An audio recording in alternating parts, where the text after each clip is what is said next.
pondok pesantren, terutama kepada pondok pesantren As-Sadia dan masjid-masjid bisa lebih banyak, bisa lebih ditingkatkan.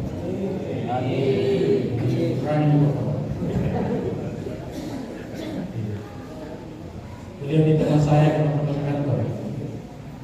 Selanjutnya yang kami hormati, kami muliakan Al-Mukarram Dr. Kiai Haji Zainuddin Hamka Imuddin, pembawa materi kita pada malam hari ini. Yang kami hormati para pimpinan Pondok Pesantren As-Sadia Kabupaten Bantaeng. Yang kami hormati saudara kita Ketua IKKAS Kabupaten Bulukumba yang alhamdulillah mempersemai kegiatan kita pada malam hari ini. Selanjutnya yang kami hormati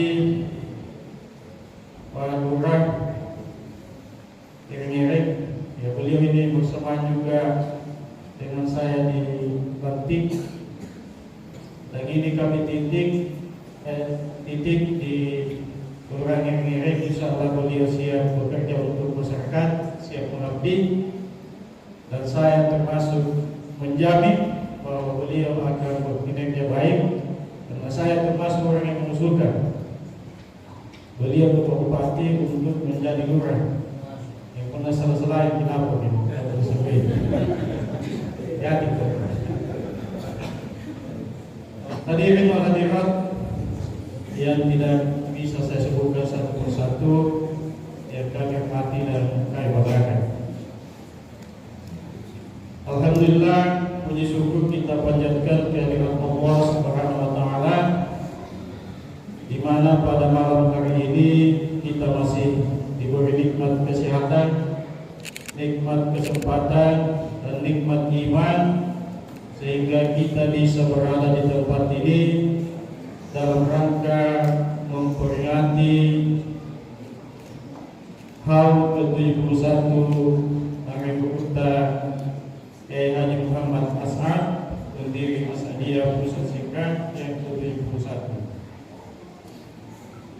Hadirin wal hadirat yang dihormati oleh Allah Subhanahu wa taala, salawat dan salam semoga tetap tercurah kepada baginda Rasulullah Muhammad sallallahu alaihi wasallam, kepada para sahabat, keluarga dan berikutnya. Bapak Bupati, hadirin wal hadirat yang kami hormati,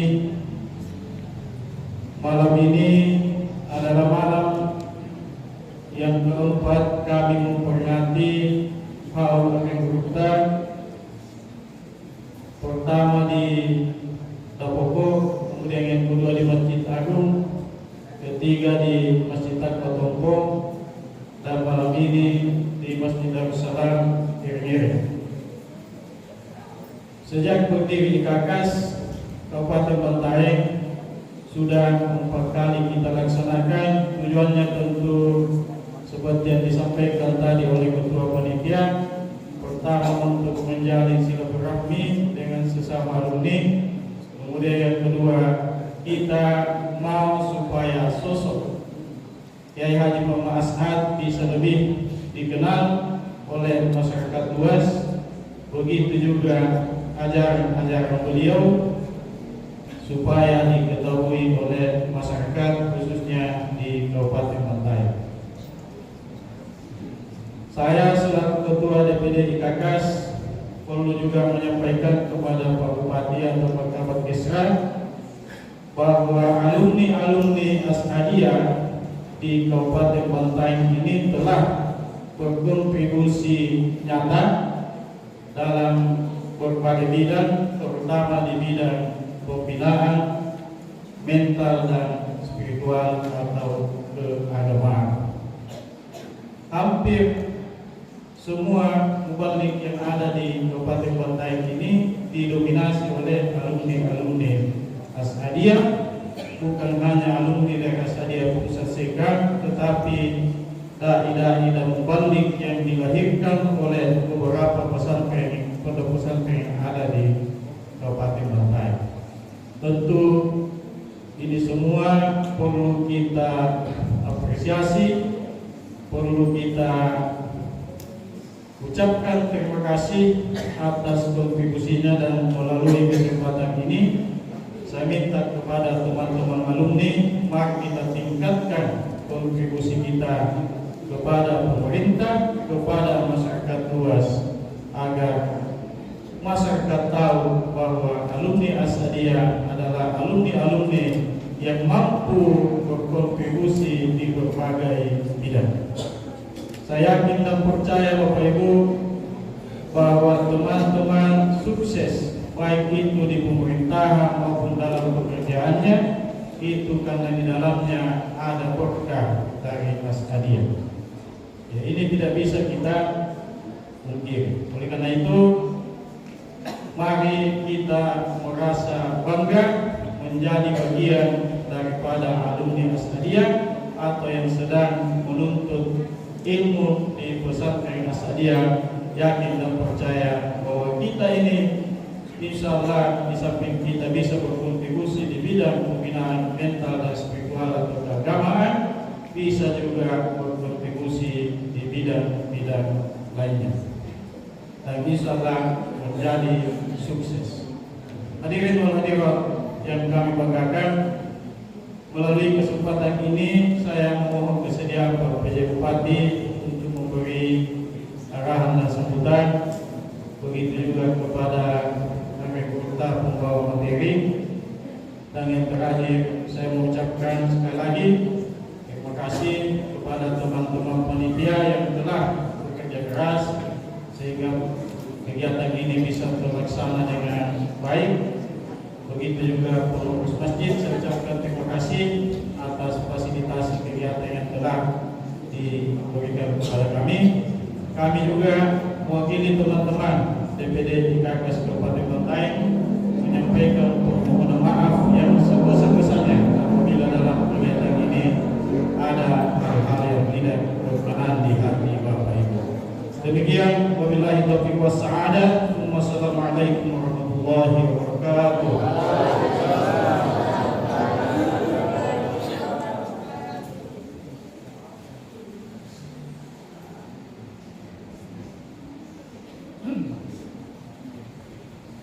Sambutan terakhir dari PJ Bupati Bantaeng atau yang mewakili, kepadanya dipersilakan dengan hormat.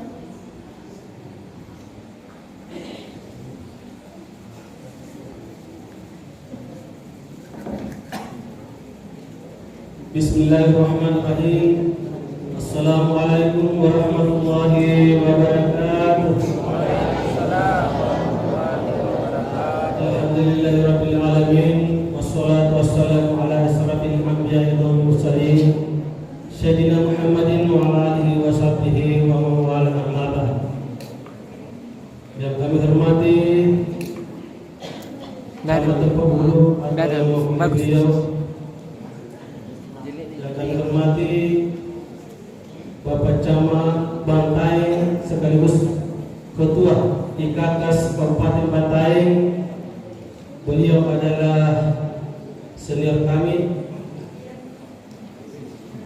Beliau adalah umarah sekaligus ulama. Jadi patut kita contohi. Mudah-mudahan kegiatan malam ini melahirkan kiai-kiai seperti pendiri As-Sadia Pusat. Insya Allah kami. Yang kami hormati tentunya Al-Mukarram Dr. Kiai Haji Zainuddin Hakka MAG. Yang kami hormati para pimpinan pondok pesantren yang ada di Kabupaten Bantaeng. Yang kami hormati tentunya pengurus Masjid Darussalam, yang alhamdulillah bersama saya sudah 2 kali hadir di tempat ini mewakili Pak PJ, pertama pada saat Maulid dan sekarang pada saat haul. Sebelum kami lanjut, Maksud saya seluruh hadirin dan hadirat yang sempat hadir pada malam ini yang tidak sempat saya sebutkan satu persatu yang kami hormati dan saya banggakan.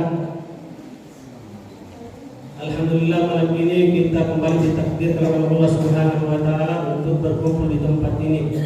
Tentunya semua ini adalah merupakan campur tangan dari Allah Subhanahu wa taala. Namun sebelum itu izinkan kami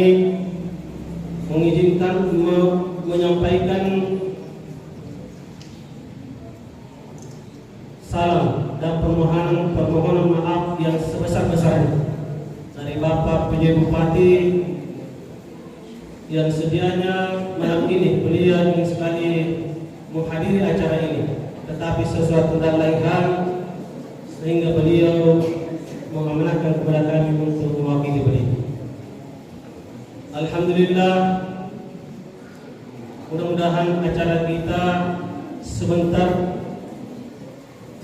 yang akan diisi oleh Al-Mukarram sebagai maudah hasanah sebentar mendapatkan ajaran-ajaran atau memperkuat akidah kita seperti tujuan pelaksanaan acara ini.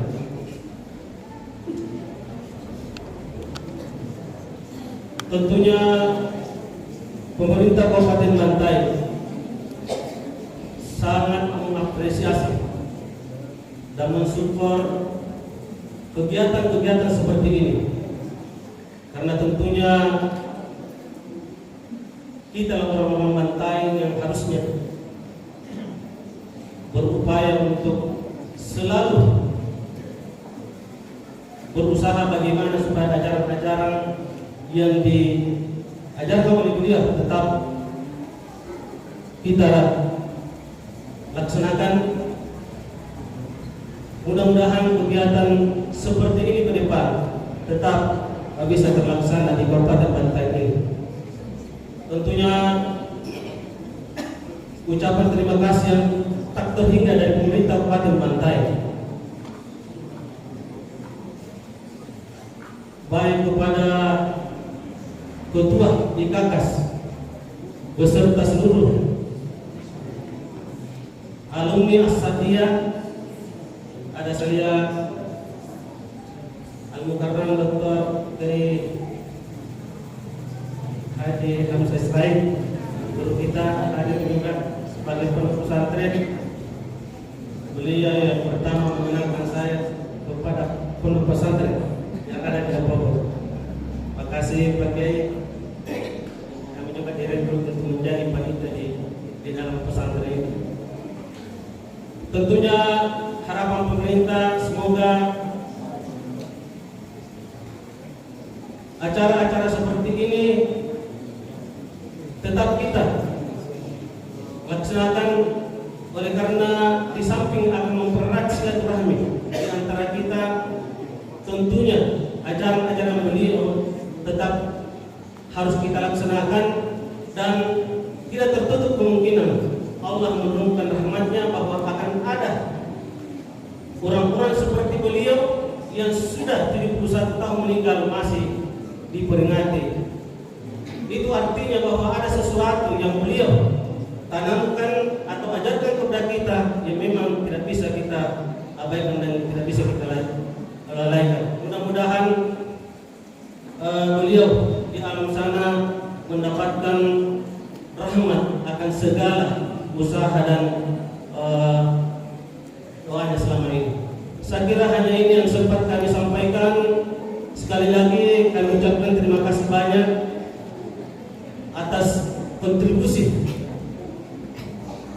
pesantren yang ada di pesantren As-Satiyah yang ada di Kabupaten Bantaeng, atas kontribusinya meningkatkan pembinaan mental dan spiritual yang ada di Kabupaten Bantaeng. Lebih dan kurangnya mohon dimaafkan. Assalamualaikum warahmatullahi wabarakatuh.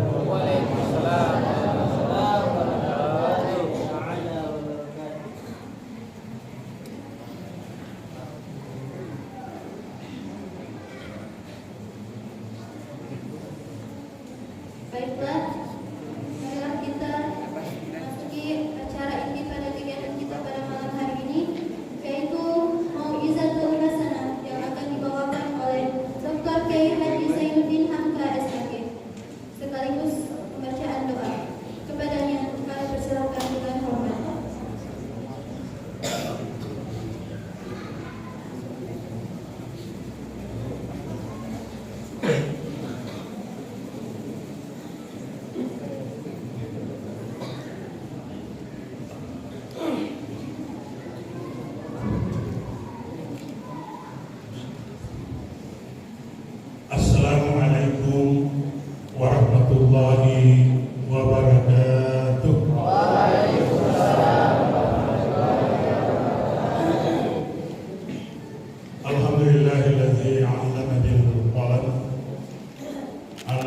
الإنسان ما لم يعلم أشهد أن لا إله إلا الله وحده لا شريك له وأشهد أن محمدا عبده ورسوله لا نبي ولا رسول بعده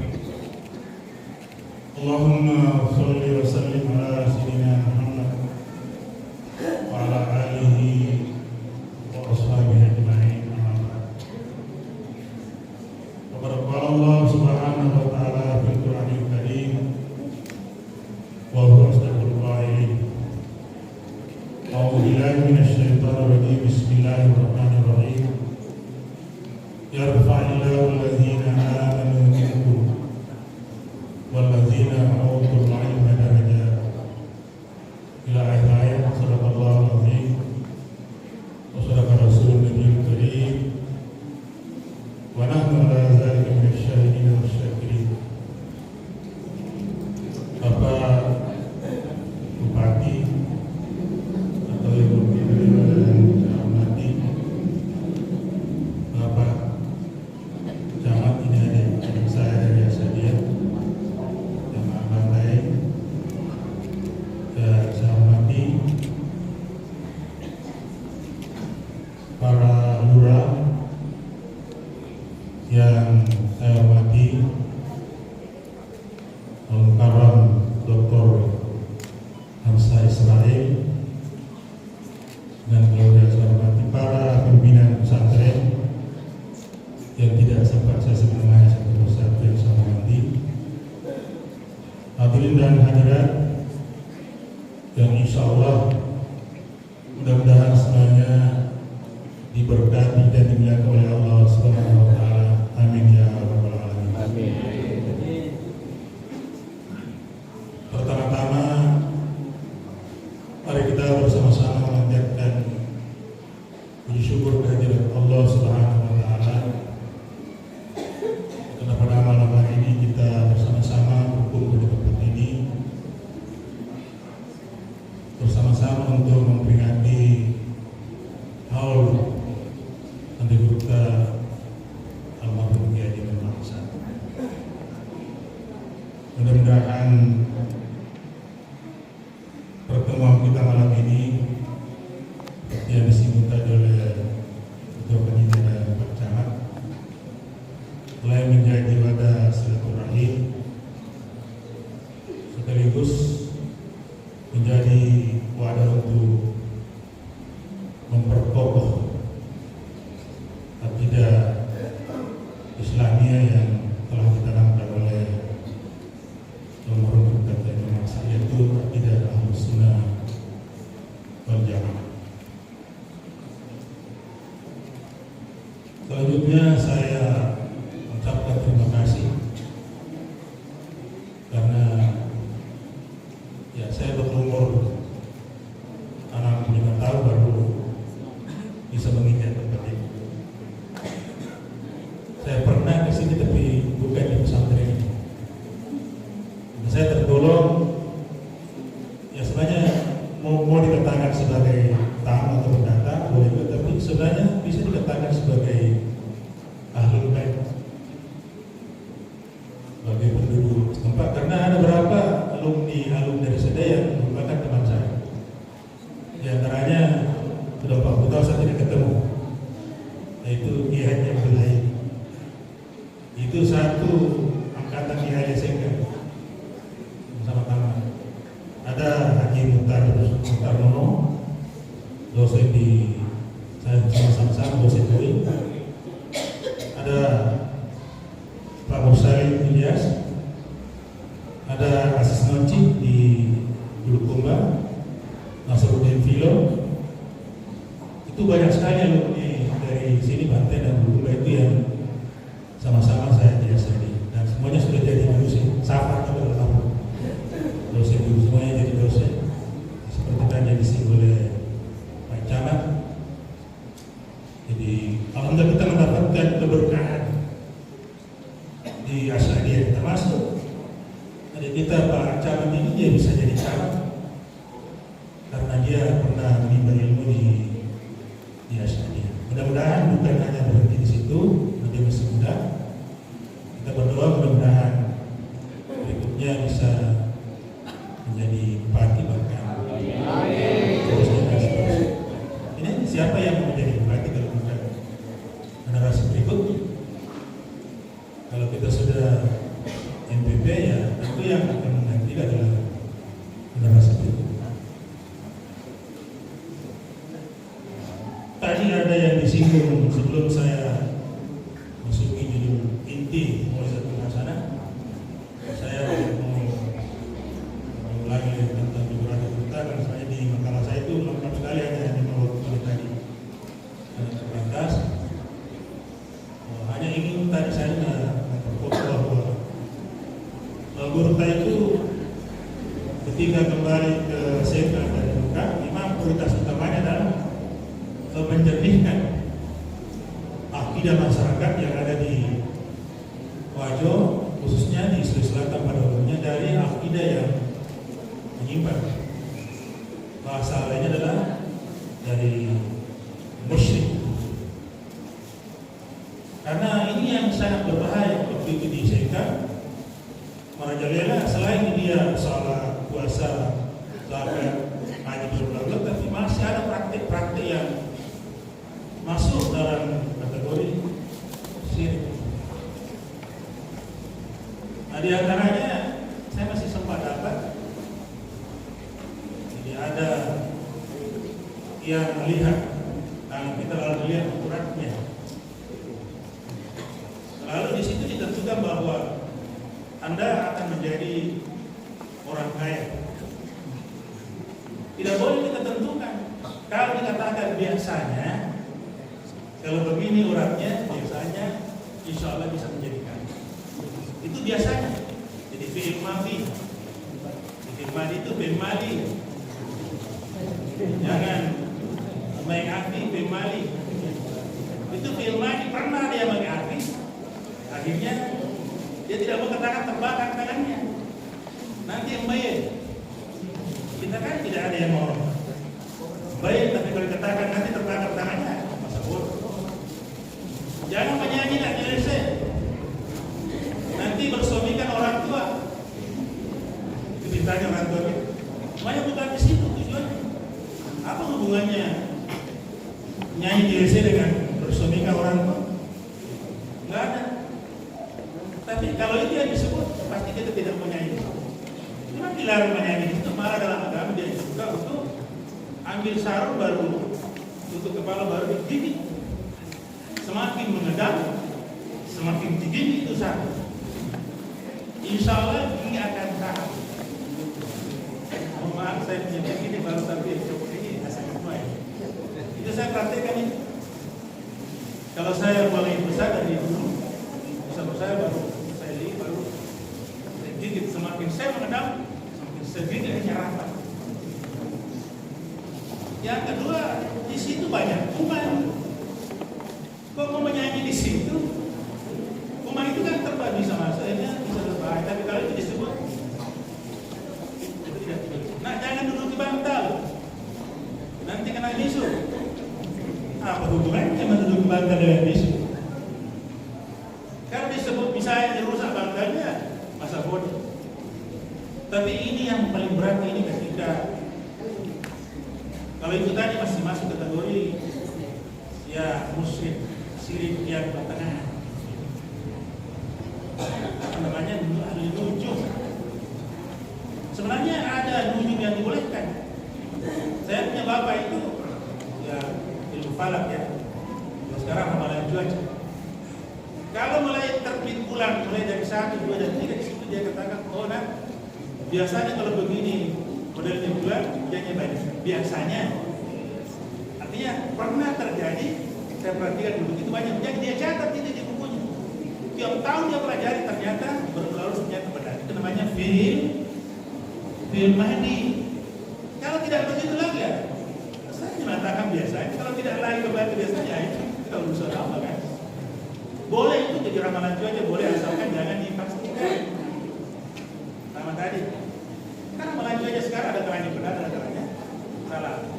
Tapi kalau dikatakan pasti ini yang bahaya, makanya lain katakan sabal munajjimuna walau sungguh berbohong ahli nujum Meskipun apa yang disebutkan benar, ini sudah benar saja mesti dikatakan salah. Apalagi kalau artinya boleh tapi mengatakan biasa. Saya bilang jangan memastikan.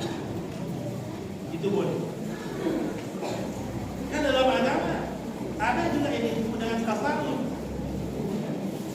Tafa'ul itu tanda-tanda berhasil atau tanda-tanda akan berhasil. Itu namanya sugesti, optimisme. Nabi suka dengan tafa'ul.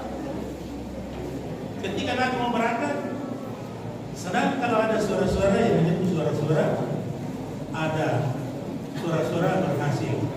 Itu namanya sanur-sanuran. Artinya tafa'ul, boleh jadi, boleh tidak. Yang tidak boleh adalah tatayur. Tatayur itu adalah apa namanya? Dari burung itu dia apa namanya? Kalau misalnya dia mau ke selatan lalu burung potong, tidak jadi berangkat, tidak boleh. Karena seolah-olah yang menentukan adalah burung, tapi tafa'ul boleh. Bahkan ini saya sebelum sampai pada intinya. Bahkan Nabi kalau kita melihat orang yang kebetulan ada kekurangannya, kita dianjurkan meludah ke kiri, dia kan jangan diperlihatkan kepada orang yang mungkin maaf dia jalannya pincang atau matanya kurang sempurna, lalu kita ketemu, jangan perlihatkan dia, kita meludah ke kiri.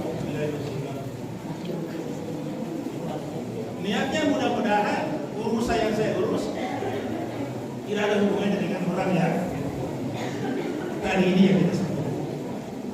Itu akan disebut. Tapi kalau kita menemukan orang yang hamil, kita disuruh menelan air lalu kita katakan, mudah-mudahan ya Allah urusan saya berhasil. Itu namanya tafa'ul. Jadi tafa'ul itu optimisme. Yang bahaya ini adalah syirik, terutama syirik besar. Menganggap ada yang mendatangkan manfaat, ada yang mendatangkan mudarat selain daripada Allah. Jadi pernah Nabi berceramah, ini adalah saat ini. Pada saat dia berceramah dia singgung, Ya ayyuhallazina amanu la taqnatu min rahmatillah. Innallaha yaghfiru dzunuba jami'an. Ustaz, kalau saya punya ayo. Maaf kalau mungkin agak saya lama-lama bicara karena yang mungkin sebentar sebar saya pulang karena mau rencana mau pulang tapi mungkin istirahat sebentar ya.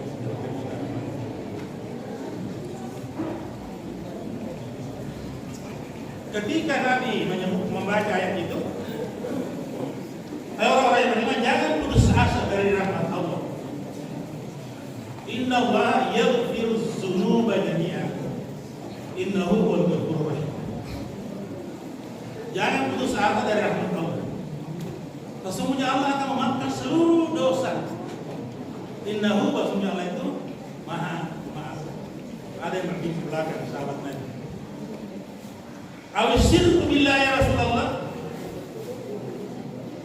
Apakah juga masuk dosa syirik? Dosa orang yang mengatakan ada yang mendatangkan manfaat, ada yang mendatangkan mudarat selain daripada Allah. Nabi diam seribu bahasa. Kenapa soal ayat tadi dia baca seluruh dosa akan dimaafkan, tidak ada pengecualian. Nabi diam karena dia menunggu turunnya wahyu. Berdiri lagi. Nabi belum mau berdiri lagi. Awisyirku billah ya Rasulullah. Apakah juga dosa syirik dimaafkan ya Allah oleh Allah ya Rasulullah? Masih diam. Berhenti total, tidak bangun di atas mimbar. Berdiri lagi. Awisyirku billah ya Rasulullah. Apakah juga dosa syirik? Masih diam, akhirnya turun ayat. Ayat turun, innallaha la yaghfiru ay yushraka bihi wa yaghfiru ma duna dzalika liman yasha. Itu ayat turun gara-gara pertanyaan sahabat kepada Nabi. Allah tidak akan maafkan. Innallaha la yaghfiru dzunuba, la yaghfiru ay yushraka bihi.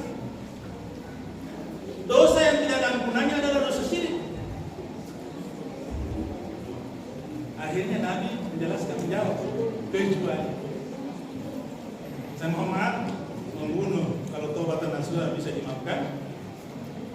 Buktinya dalam hadis sahih ada orang yang membunuh 99 orang. Kalau dia tanya lagi sama ulama, dia tanya apakah ada jalan bisa dimaafkan dosanya. Karena ulamanya terlalu jujur, ya, mohon maaf, harus ada hikmah. Biar kita menyampaikan kebenaran, lihat dulu orang. Dia jawab, tidak ada jalan untuk dimaafkan. Ya. Jangankan 99 orang, satu saja itu dosa besar, tidak mungkin ada dimaafkan. Karena dia putus asa, jawaban ulama ini, maka dia bunuh sebenarnya.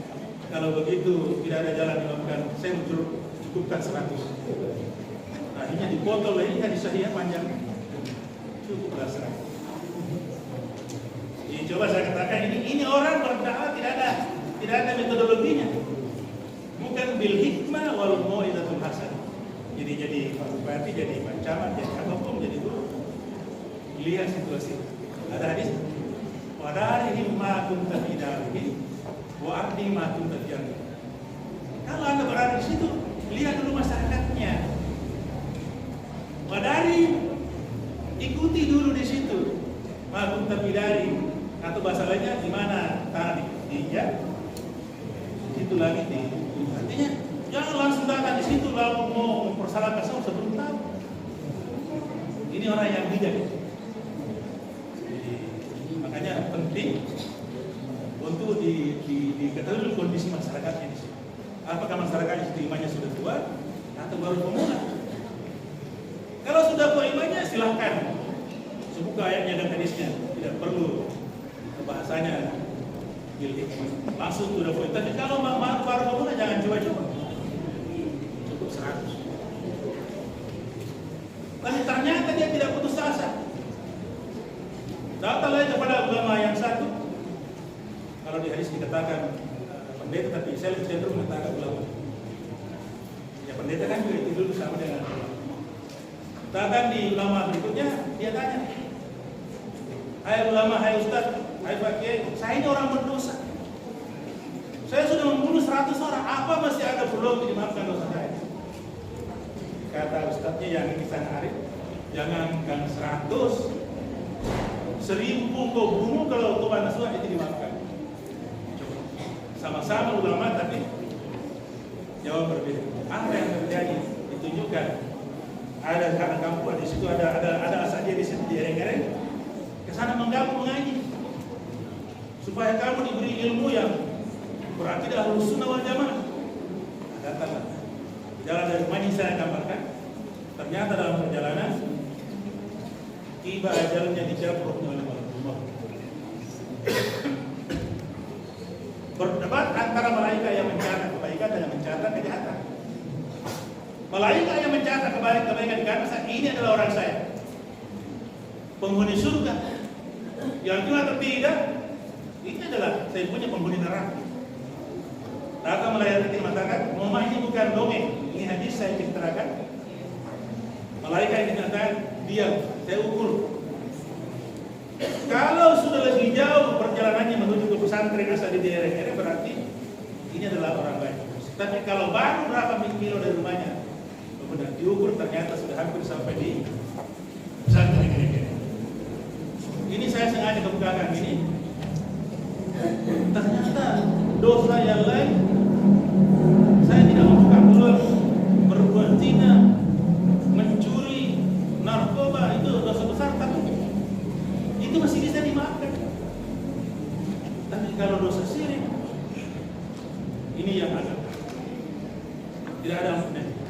Makanya itulah prioritas kita, sehingga membina akidah masyarakat di Singkawang. Lalu karena di sini kebanyakan santri, sehingga sepertinya saya mau membawakan tausiah yaitu kaitannya dengan at-taufiq baina ad-din wal falsafah. Sinkretisme antara ilmu pengetahuan dan iman. Jadi sinkronisasi. Jadi iman dan ilmu itu harus berjalan Saya ini selaras, tidak boleh ilmunya tinggi lalu imannya rendah, atau imannya tinggi lalu ilmunya tidak ada. Tadi ayat saya bacakan di awalnya. Allah berfirman, "A'udzubillahi minasyaitonir rajim. Bismillahirrahmanirrahim. Yarfa'illahu allazina amanu minkum." Allah mengangkat harkat dan martabat. Pertama apa? Aman. Minkum, dari kalian. Itu belum koma, belum ini masih koma. Dilanjutkan, wallazina utul ilma darajat. Iman dan berilmu pengetahuan. Karena kalau iman saya tanpa ilmu, rawan salatnya ditolak semua, rawan puasanya batal semua, hajinya batal semua, karena dia melaksanakan ibadah tanpa ilmu. Tapi kalau ilmu saja tidak didasarkan dengan iman, tidak mungkin juga. Makanya saya katakan, adik-adik harus menuntut ilmu setinggi mungkin, tapi akidahnya, imannya harus diperbaiki. Saya gembira karena ternyata banyak santri, meskipun ada juga dari Bulukumba. Saya syukur karena ternyata di Banten dan Bulukumba ini asal dia jauh lebih maju dibanding dengan kabupaten yang lain. Saya dari Delawa, Kecamatan Delawa, di situ asal dia tidak terlalu. Dari dulu masih ini terus. Di sini saya bicara tadi, pimpinannya dia juga baru buka. Jadi Banten ini subur, mudah-mudahan semakin hari semakin bertumbuh dan berkembang. Itu tadi, tapi saya berpesan kita, itulah saya nggak ada hadis. Hadis itu hadis sahih. Nabi katakan, talabul ilmi fardhatun ala kulli muslimin wa muslimat. Menuntut ilmu hukumnya wajib. Saya ulangi, hukumnya wajib an kulli muslimin wa muslimat, kepada seluruh kaum muslimin dan muslimat. Yang namanya wajib dilaksanakan dapat pahala, ditinggalkan dapat dosa. Ternyata menuntut ilmu baik perempuan maupun laki-laki wajib. Namun saya ingin garis bawahi pendapat Imam Al-Ghazali. Wajibnya di situ dia bagi dua. Ada fardu ain, ada fardu kifayah. Menuntut ilmu itu ada yang masuk urang lingkup fardu ain, ada yang masuk urang lingkup fardu kifayah. Fardu ain itu semua individu orang Islam laki-laki dan perempuan wajib untuk mengetahui. Tapi fardu kifayah, kalau sudah ada 2-3 orang yang menguasai ilmu itu, maka terlepaslah yang lain dari dosa. Apa itu yang masuk kategori fardu ain? Seluruh ilmu yang terkait dengan rukun Islam itu adalah fardu ain. Ilmu yang terkait tentang pelaksanaan salat, ilmu yang terkait dengan pelaksanaan puasa, ilmu yang terkait dengan pelaksanaan zakat, ilmu yang terkait dengan pelaksanaan haji, itu semua wajib. Sebab kalau tidak, rugi kita ke kata Nasuki. Sudahlah biayanya tinggi, menunggu berpuluh tahun, ternyata kata Nasuki juga tidak ada haji, karena tidak ada ilmunya. Dia tidak wukuf di Arafah, maka rukunya tidak ada. Kembali, sebenarnya dia bukan haji. Dia tidak tawaf ibadah. Ada itu rukunnya itu. Wukuf di Arafah dengan tawaf ibadah. Ada tawaf duduk itu tidak. Kalau ini tawaf, cuma tawaf terus.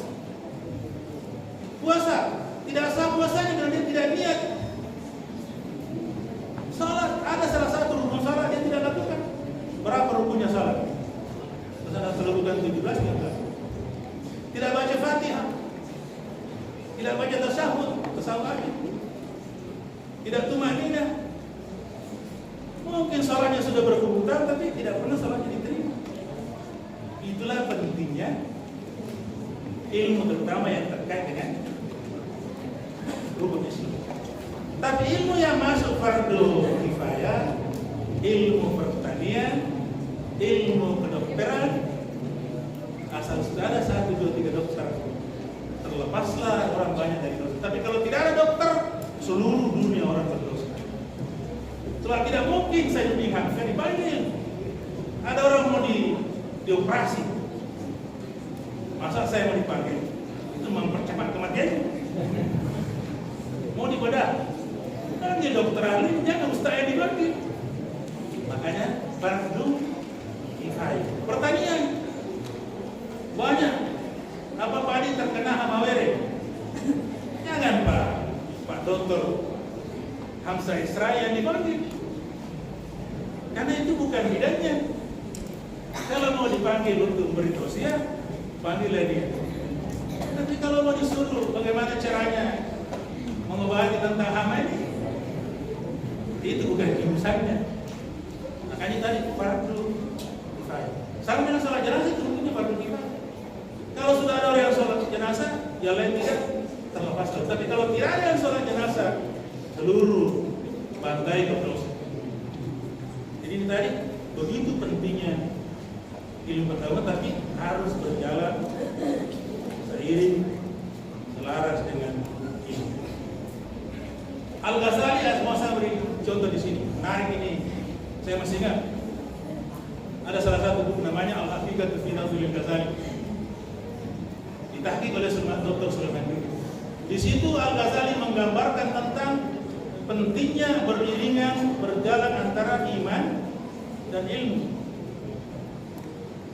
Digambarkanlah tentang ibarat sebuah bangunan masjid, bangunan sekolah, maka akal atau ilmu adalah pondasinya. Saya ulang, ilmu atau akal adalah pondasi. Sementara agama adalah bangunannya. Tidak mungkin berdiri bangunan kalau tidak ada pondasinya.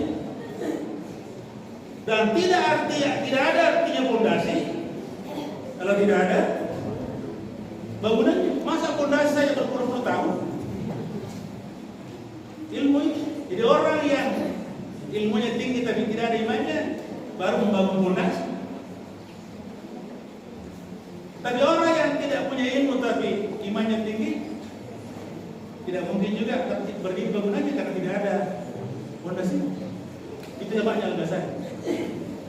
Jadi jangan disepelekan ilmu itu, karena itu harus berjalan seiring, selaras dan seimbang. Dan kenyataan di lapangan, tidak ada orang bodoh yang diangkat menjadi camat. Tidak ada orang bodoh yang diangkat menjadi bupati. Ini baru di dunia ini. Tadi saya kata yarfa'illahu allazina amanu minkum wallazina utul ilma darajat. Allah mengangkat harkat dan martabat orang beriman dan berilmu. Jangan dia di dunia saja. Kalau sudah berilmu dan beriman itu pasti tetap dihargai. Ini Pak Cama ini dia miliki lulus menjadi sinta di Pakis. Ulama dan umara ada pada dirinya. Itu yang mengisi jiwanya. Sehingga tidak diragukan lagi. Itu bagusnya kalau dari ustaz yang menjadi camat, menjadi bupati, menjadi kesra dan seterusnya. Karena di situ antara di diri itu ada dua di dalam perutnya, ulama dan umara. Kalau hanya ulama tidak ada kekuatan.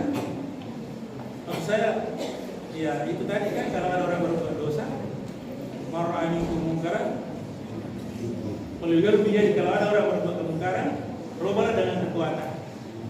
Tangannya kekuatan. Berarti haknya Pak Gesra, haknya Pak Cam. Ada situ Pak Musyid. Kalau pejabat yang turun itu selesai. Fa'ilam astati, kalau kamu tidak mampu, memang kamu bukan pejabat, bagi lisannya ini bagiannya Pak Dr. Hamzah Israel. Robalah dengan berceramah, berkasih. Karena tidak mungkin ustaznya turun lapangan, nanti dikeroyok tidak bisa melawan. Jadi kalau polisi tidak ada senjatanya. Kalau tidak bisa, tidak ada kekuatan secara fisik, tidak ada juga, tidak bisa juga ceramah. Masih ada satu, Mailah seperti bagi kalbihi. Doakan saja. Tetangga saya, ya Allah, saya menasihati, saya takut ribut. Ya Allah, berilah hidayah. Mudah-mudahan berhenti minum. Tadi Nabi katakan zalika adaful iman. Kalau hanya menempuh cara ketiga, itulah iman yang selama-lamanya. Tapi daripada sama sekali tidak ada, kira-kira ada. Jadi jangan masa bodoh. Tidak perlu tegur. Masa bodoh biar dia sendiri yang dapat dosanya. Kalau turun musibah saya mohon maaf. Ada hadis saya baca. Kalau ada maksiat di situ dia akan pembiaran. Dibiarkan oleh pemerintah, dibiarkan oleh ulama, merajalela, tidak tersebut, maka kalau turun siksa, maka yang kena siksa bukan hanya pelakunya. Seluruh masyarakat di sekitarnya, baik pejabatnya maupun ulamanya. Karena makanya jangan dibiarkan bergarang merajalela. Jadi saya lagi itu baru contoh pertama, begitu pentingnya ilmu itu. Saya ini adalah anak petani. Petani toh, saya punya bapak. Kalau bukan karena berkah dari saya tidak punya ilmu. Mana saya mungkin akan saya dipanggil ke pantai oleh adik kita yang belum punya saja. Tidak mungkin. Karena yang dipanggil itu yang memang kita tahu bahwa minimal ada ilmunya sedikit tentang itu. Jadi orang berilmu itu pasti insya Allah bagus tempatnya di dunia lebih-lebih nantinya. Itu saya tadi contohnya. Contoh kedua, ada 3 contoh yang saya sampai sekarang itu tinggal di benak saya. Contoh kedua, Al-Ghazali mengatakan akal atau ilmu itu laksana lampu strongke. Kenapa nama Al-Ghazali belum ada listrik? Lampu strongke itu Pak, ada lampu gas ya. Saya masih di komplek. Lampu strongke. Lampunya itu adalah diibaratkan seperti akal atau ilmu, itu yang tempat minyak. Minyaknya adalah agama. Tidak mungkin akan menyala lampu gas ini kalau tidak dikasih minyak. Tidak ada artinya lampu kalau tidak diisi minyak. Tapi minyak tidak ada gunanya kalau tidak dimasukkan di lampu. Berarti antara ilmu dan iman itu, antara ilmu dan agama itu betul-betul harus seiring, selaras dan seimbang. Itu contohnya. Contoh ketiga, ini yang paling menarik. Kata Al-Ghazali, ilmu laksana batu mata. Ini batu mata Pak, normal ya sekarang. Normal karena ada lampunya. Agama laksana sinar. Batu mata yang normal sekarang matikan lampu Pak. Kenapa lalu mati? Batu mata yang normal karena tidak terkena pantulan sinar tidak bisa melihat. Di hari kita bisa melihat karena sinar matahari, di malam kita bisa melihat karena ada bulan dan ada lampu. Kalau tidak ada mata, ini normal batu mata itu tidak bisa melihat. Itulah gambaran orang yang tinggi ilmunya tapi tidak ada imannya. Berjalan seperti orang buta. Profesor doktor tapi tidak beriman. Tidak dapat hidayah, tidak dapat sinar sehingga ilmunya tinggi tapi buta. Ini luar biasa itu gambaran Al-Ghazali antara iman. Makanya adik-adik yang masih santri ini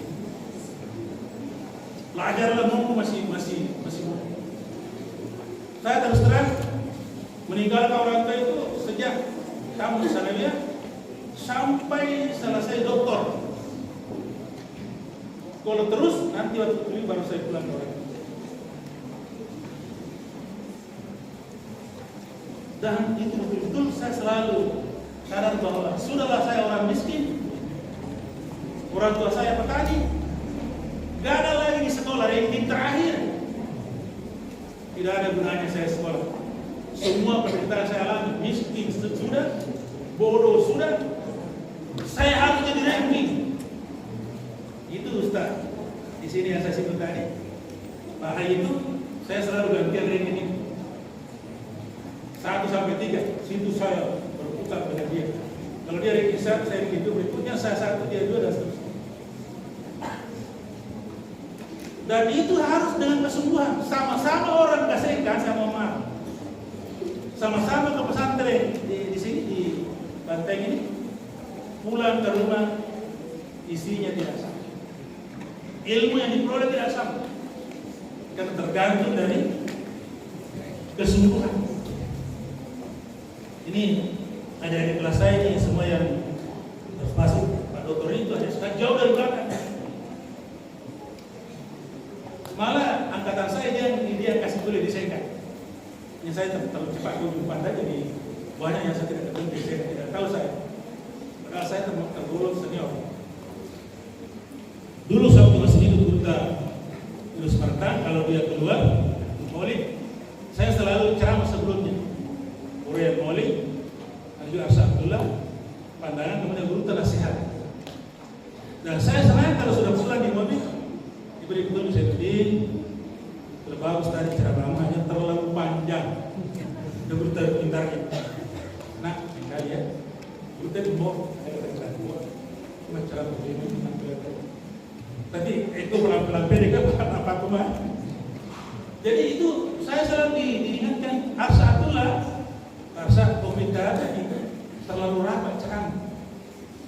Dia pernah selesai kelas kasih daya, mau kasih daya lain.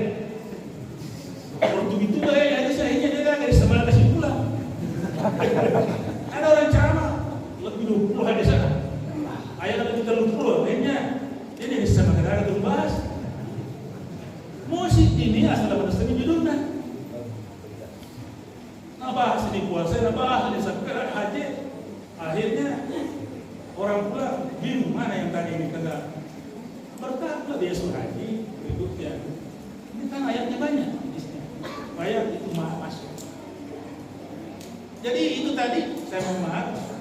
Saya di SEKA ada ini menjadi pelajaran saya ini yang saya nasihat adalah saya ini di sana. Saya sama-sama ke SEKA. Sama-sama juga 6 tahun di SEKA. Saya itu hanya 6 tahun di sana. Saya di terakhir di SEKA.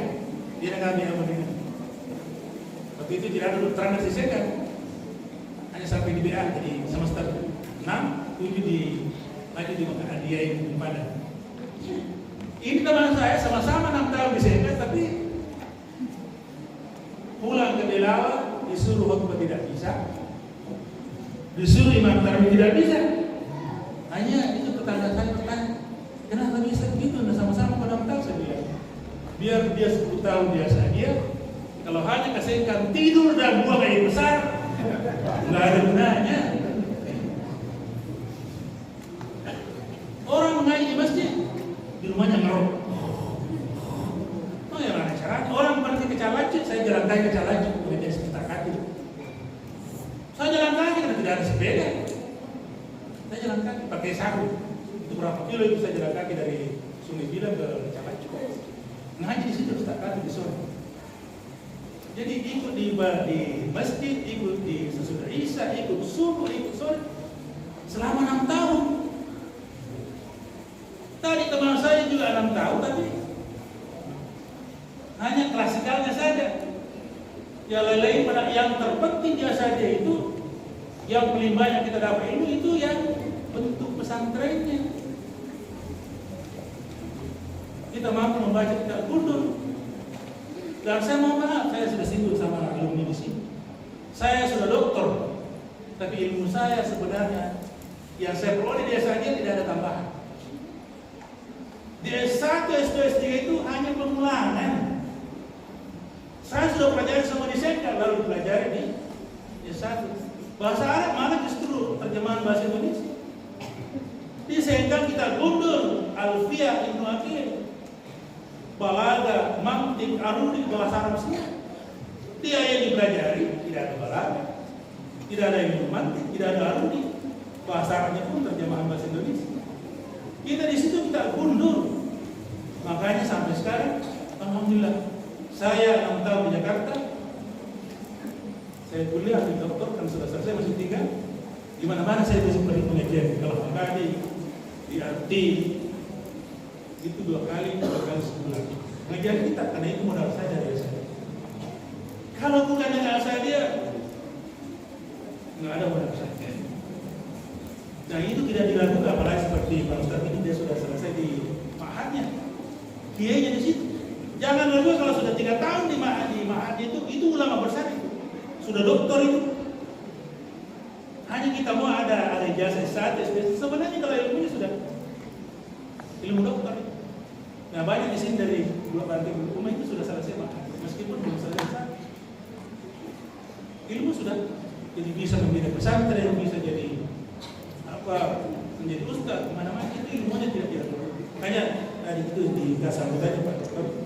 Kalau mau anaknya ini dengan baik, tidak usah salafi, masukkan di pesantren, asal insya Allah. Saya mohon maaf ini menjadi saya seperti ini. Kebetulan ada di kampung saya itu sekolah di SMK. Saya waktu itu belum. Tapi Ramadan kembali ke kampung saya ceramah. Wah, masya Allah. Ini tetangga saya baru berapa tahun di sini. Pemain hebatnya ceramah. Akhirnya saya termotivasi. Tahu berikutnya juga saya ke SMK.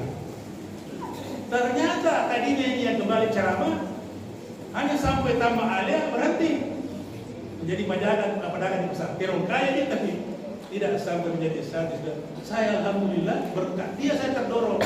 Ternyata berjalan tamat alia, tamat sarjana muda di SEKA, lanjut di Usuluti Akidah Filsafat, lanjut di UMI angkatan pertama. Saya satu angkatan apa sekarang ini di UMI S2 itu. Lanjut S3 di Ciputat saya di Jakarta Jakarta. Karena waktu itu belum ada S1 belum ada S3 di Makassar. Belum ada. Yang ada baru di UNED dan di UNAS. Sementara saya punya jurusan, tidak ada jurusan saya di UNED. Akidah Filsafat, di situ hanya pendidikan. Pak Radi mengatakan masuk di bidang filsafat. Saya jadi kenapa masuk di situ? Saya sudah dites di situ. Kenapa masuk di situ? Itu bukan sambungannya. Tidak nyambung. Jadi bagaimana? Ke Jakarta. Proses saya begitu. Akhirnya saya terbang ke Jakarta. Alhamdulillah sampai selesai berproses. Jadi intinya saya ulangi, niat harus ditanam baik-baik. Yang kedua harus sungguh-sungguh. Ada falsafah saya, falsafah manjat kelapa. Sering saya situ ini. Itu yang saya pakai sehingga saya bisa berhasil. Pada tuh akhirnya seluruh. Ada buahnya saya sudah berniat dari bawah. Saya harus ambil buahnya. Nah keturungan adalah mengambil dari buahnya kepada keturungan.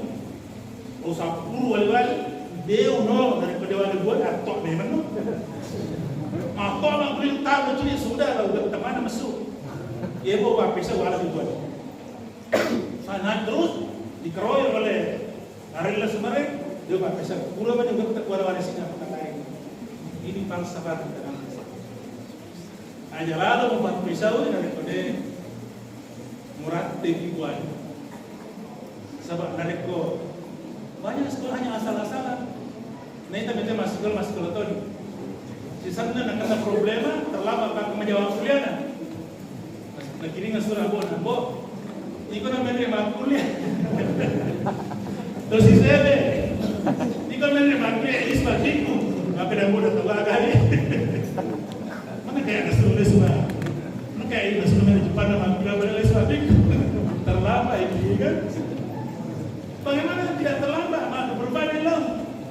Membeli beras, membeli ikan, orang kuliah one smoking. Bapak nah, dia one smoking. Matole, topi itu capu di mana dia mana kebanyakan orang. Itu capu mana? Pernah pancaja? Jadi adik-adik kalau tahu merokok, saya dulu pernah merokok, saya berhenti.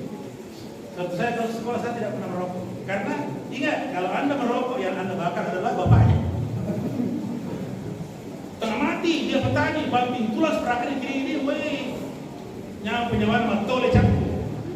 Tasya ada sebetulnya sih. Ya aku kemarin sampai di matole, tetapi eko burutan makhluk. Buruta Yunus Marta dengan untuk matole. Dengar aku tadi kau ketam apa kalau Ricky sebelum kau lepas mau bodoh, ni kasih faktor le kau dah. Nah era bodoh mana kalau di sebut faktor mau mana, mau wujud mau bodoh le mana. Dia sengaja saya singgung ini karena ditanya dengan ini pendidikan dia kalau bersukses tangan kami. Ini jauh pakai. Apa di tempat tapi alhamdulillah. Sekarang saya sudah pensiun masih terima 5 juta tiap bulan. Waktu tidak pensiun lebih 10 juta. Istri juga karena sudah pegawai negeri juga hampir 10. Sekarang karena dia belum pensiun masih ada 5 tahun. Tapi itu bukan tujuannya. Intinya saya tidak pernah berjanji kepada dia, tapi ilmunya saya utamakan ternyata ikut ilmunya. Ada hadis ini. Ada hadis mengatakan Nabi Sulaiman khuyira Sulaiman ala salatati asya. Anil ilmi wa anil mulki wa anil mal. Fakhtara ilma. Nabi Sulaiman disuruh memilih 3 hal. Pertama disuruh memilih harta dulu. Yang kedua kekuasaan. Yang ketiga ilmu. Yang kedua apa miliki? Sudah pilih kira-kira mereka pilih ilmu, kekayaan, kekuasaan. Rata-rata kalau orang sengkak, sama mama pasti dia pilih harta. Tergantung sengkak berdagang. Di mana-mana dia pasti berdagang. Mau doa saya rumah dagang itu beli panah. Termasuk itu Pak. Kiri-kiri tuh saya nanti kan bagi-bagi mana mak balik itu betul. Beda dari orang bodi betul-betul ilmu. Dia kata saya ada berangkat tuh. Saya dengar ada orang singkat di sini Bandai orang kaya.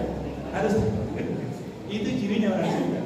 Makanya di singkat itu kebanyakan pendatang yang biasa dia menuntut ilmu. Yang asli singkat itu kebanyakan menjadi pendatang. Orang bodi itu kekuasaan dan Nabi Sulaiman ternyata yang dia pilih bukan kekayaan, bukan harta, tapi ilmu. Lalu payutal malah, sehingga karena dia memilih ilmu, maka akhirnya diberikan juga kekayaan dan kekuasaan. Jadi kalau mau jadi penguasa, mau jadi camat, jadi intinya ilmunya dulu, ilmu asalnya dulu. Ternyata dengan memilih ilmu, alhamdulillah terpilih menjadi camat. Sekaligus dia menjadi kaya. Minimal kalau bukan kaya harta adalah kaya. Tidak ada yang miskin. Orang-orang yang memang agama Islam. Karena memang ada hadis la yasul ghina an kasratil mali walakin al-ghina min an-nafs. Bukanlah kekayaan karena kekayaan harta, karena banyak harta, tapi kekayaan sungguh-sungguh adalah kekayaan dengan nafs, kaya hati. Tapi alangkah bagusnya kaya harta dan kaya hati sedekah. Hati ba misogi dega Hyundai Masjid Darussalam dia kebetulan dia ekstra mau ambil bukan karena tidak punya apa-apa ada setelah sumbangan, tapi karena ekstra kita alhamdulillah dengan rumah yang kayaknya ya tidak menutup kemungkinan bisa seperti yang kita tadi baca bisa membuat minimal ada proposal tadi di sana asalnya RRI bisa masuk mendapatkan bantuan. Tidak ada salahnya menjadi orang kaya. Malah tadi saya khutbah di sana itu di masjid apa tadi itu Nabi itu Luqmanul Hakim nasihatnya anakku menjadi orang kaya dengan memiliki harta yang banyak dan halal. Kenapa? Sebab orang miskin itu bisa dilanda 3 perkara. Di Luqman ini surat Luqman. Pertama, orang yang miskin rikatul dain. Rikaton fi dainihi, menjadi hamba karena banyak utangnya. Pinjam di mana-mana. Mau beli beras pinjam sama tetangga. Mau beli ini akhirnya karena banyak utangnya terpaksa menjadi budak. Kan itu masa sari bagaimana sari-sari dengan ada yang ya roh nadir maka dia. Cuma dia buahnya kata dulu aku lalu manja di atas. Ya kalau kau manja di atas gitu tobat dia. Yang kedua, orang yang miskin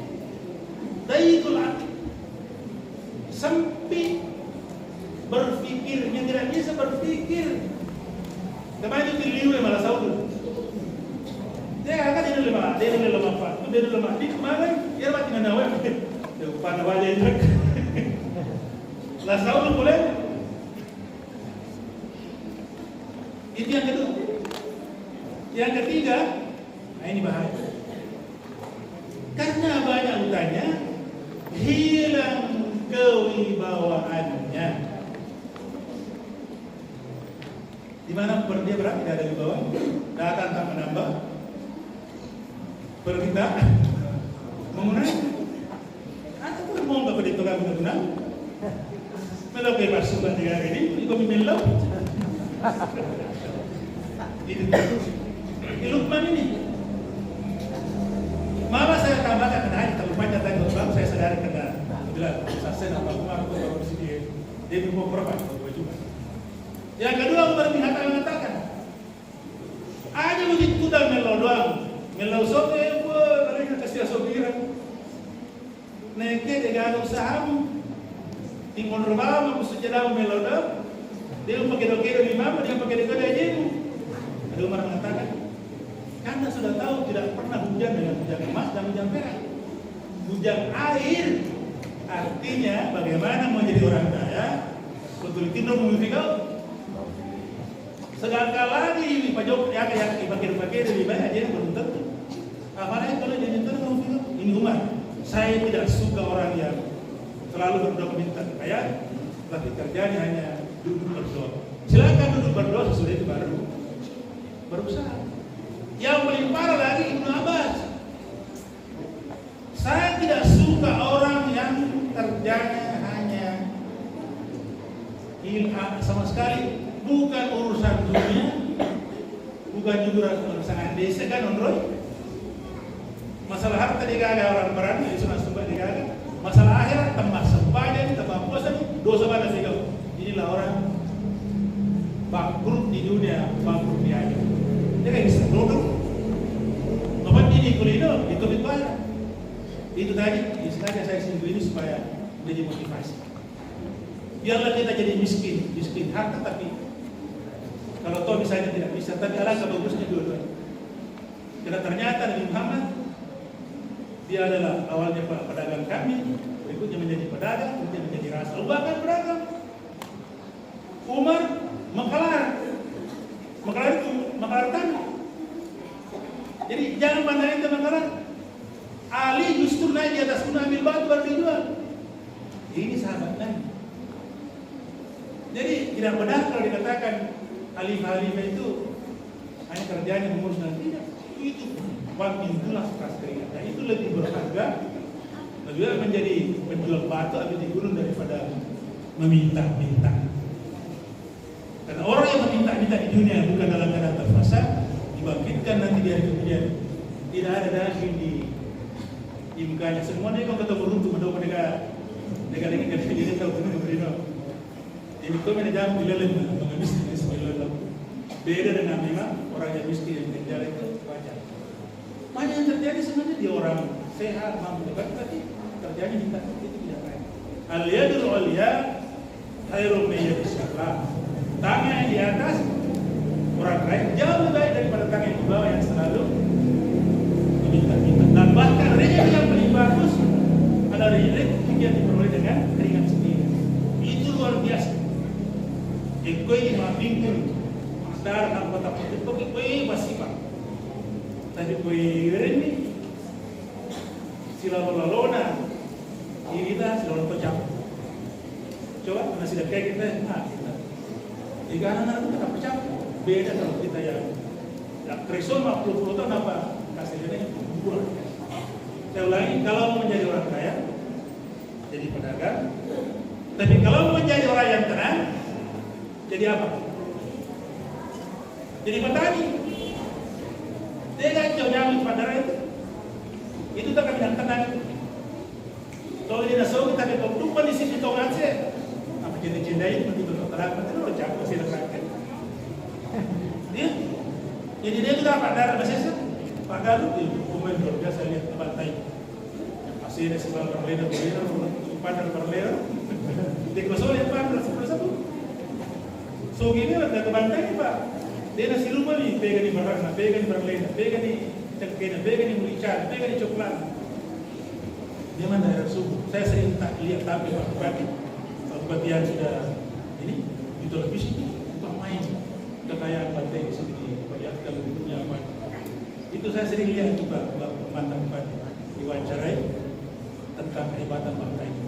Dia itu dikenal di mana-mana karena adanya wawancara televisi. Jadi mudah-mudahan nanti sama ini supaya bisa lebih dikenal ini oleh Pak Geser ini.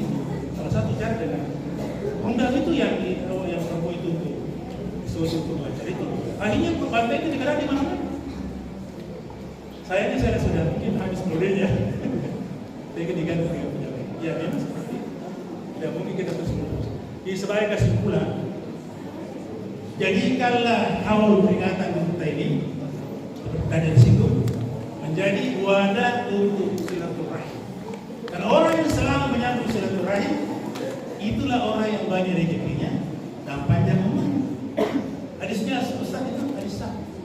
Man arada ayyu sadalahu fi rizqihi aw yusara fi athari falyasil rahimahu. Siapa yang ingin dipanjangkan umurnya dan diberi rezeki banyak, kuncinya cuma satu. Sambung silaturahim. Nah, sebenarnya dah leh boleh kau mengalah tanah, tapi era ya memang pasti dia pada datang di rumah. Jadi nak terima kasih rumah atas baru kota mereka tidak leh. Kau kepada menangkan ke saya jadi. Ya kau melok ini kalau beli. Ayat apa sih ni? Megana seperti cunero nama belajar. Anak-anak lo beli betul atas cor. Jangan ini motor kalau beli cor, oh yang ada kan. Pada satu ni motor cor kalau beli. Mati di sana apa ya cek? Mati nak paham di motor tu beli cor. Di motor beli gol lepas tak habis kan anak. Macam ini tak berapa banyak kena mari. Macam ini cor belum beli bagus. Akhirnya mana kena ajar buat belanja ni. Coba karena silaturahim orang bisa banyak rezekinya dan bisa juga jadi miskin. Apa hubungannya dengan panjang umur? Bayangkan dari Bekasi mana nih? Uang beratur betul melodokkan. Mudah-mudahan Pak Camat, Pak Kesra, dan Beri Muruna, boleh kita lihat. Koserato atau melodasi, kamu boleh terima? Kan luar biasa. Apalagi kalau melodok mana nih? Jadi dia ada salah nanti Bekasi bukan. Melampai ukuran, pengertian melampai itu ke sini. Bisa betul melampai dalam pengertian dari segi nomor mungkin 70 hanya menjadi 100 gara-gara silaturahim, gara-gara didoakan. Karena itu yang bisa merubah takdir itu adalah doa. Pun doa kita melakukan dalam 100 tahun atau 50 tahun, tapi nasabah doanya diterima nilai 150. Ini kalau mahalain melakukan. Inalan debat mengatakan kalau itu 100 panjang 100. Gara-gara doa bisa merubah takdir.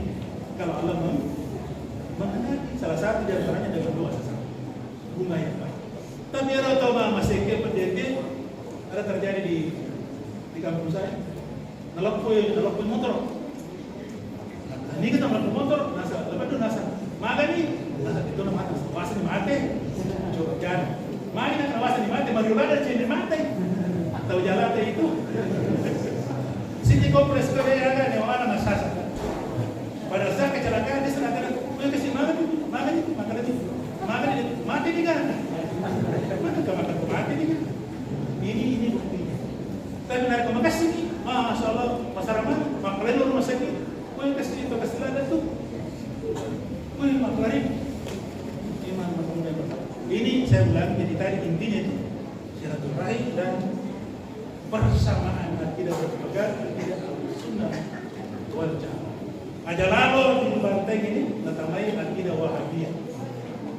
Dia bernama Salafiyah tapi kelahirannya dia adalah Wahabi. Ini sangat berbahaya karena menerjemahkan ayat dan hadis secara tekstual sampai hadis kullu bid'atin dhalalah wa kullu ini yang masih itu ya keluarganya Pak Salam pada rektornya dulu paling Pak Salam itu rata-rata alumni Madinah itu dan maka umumnya menjadi aliran Salafiyah, tapi sebenarnya bukan. Kalau Salafiyah bagus, Wahabiyah.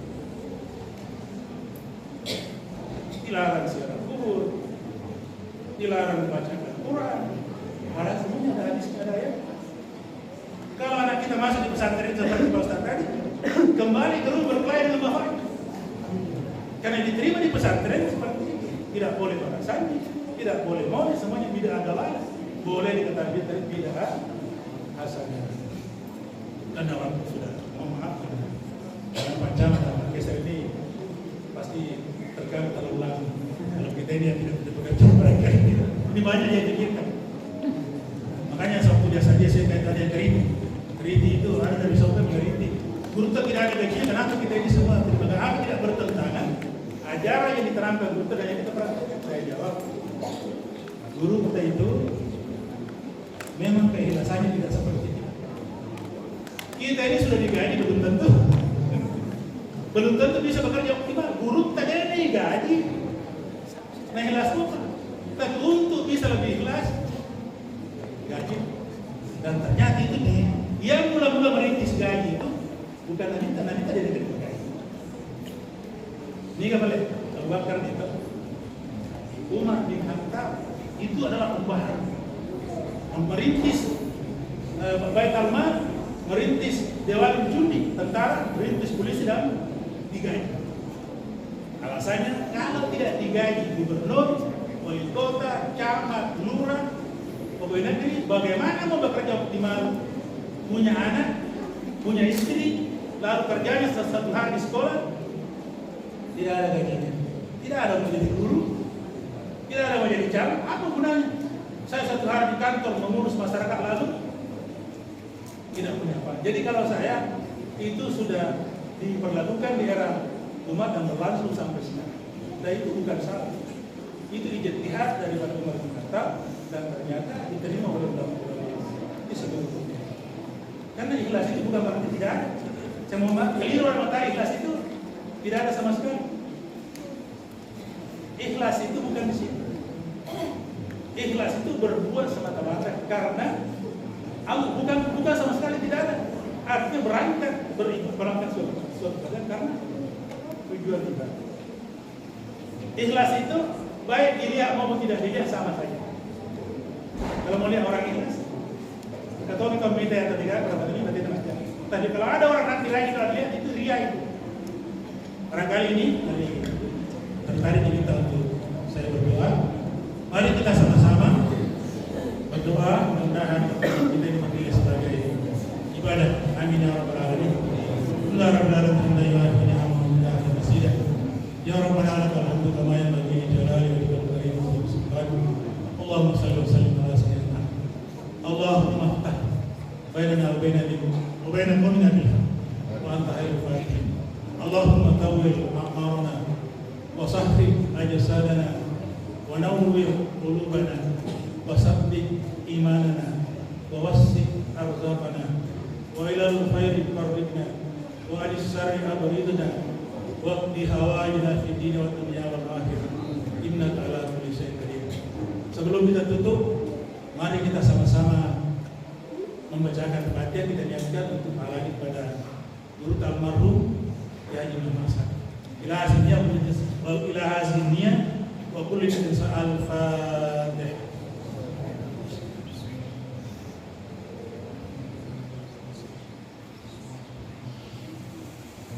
Sekian dan Allah ya Tuhan. Assalamualaikum warahmatullahi wabarakatuh.